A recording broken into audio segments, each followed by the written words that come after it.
الناس إذا أطاعت الإمام الجائر الذي ليس من الله سبحانه وتعالى، مو الله سبحانه وتعالى اللي نصب عليهم، لو هم جابوه، لو هو نصب نفسه عليهم بالقوة مثل الأول والثاني والثالث وهلم جرى على مر العصور، إشقد أكو ناس نصبوا أنفسهم على الرعية وهم ليسوا من الله سبحانه وتعالى.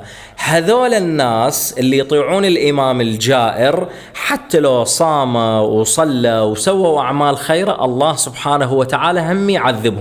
معقولة يعني هو يصلي ويصوم مجرد طايع لهذا الإمام الجائر الله يعذبه؟ إيه، ليش؟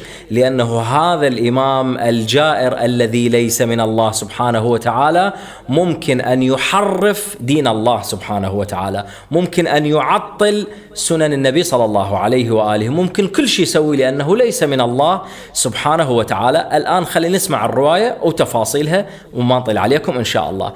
الرواية عن الإمام الباقر عليه السلام قال: قال رسول الله صلى الله عليه وآله: قال الله عز وجل: لأعذبن كل رعية في الإسلام أطاعت إماما جائرا ليس من الله عز وجل، وإن كانت الرعية في أعمالها برة تقية. بعد التكملة: ولأعفون عن كل رعية في الإسلام أطاعت إماما هاديا من الله عز وجل، وإن كانت الرعية في أعمالها ظالمة مسيئة. الكلام في كتاب ثواب الأعمال وعقاب الأعمال، صفحة 231، طبعة دار المتقين. دمتم بخير وفي أمان الله.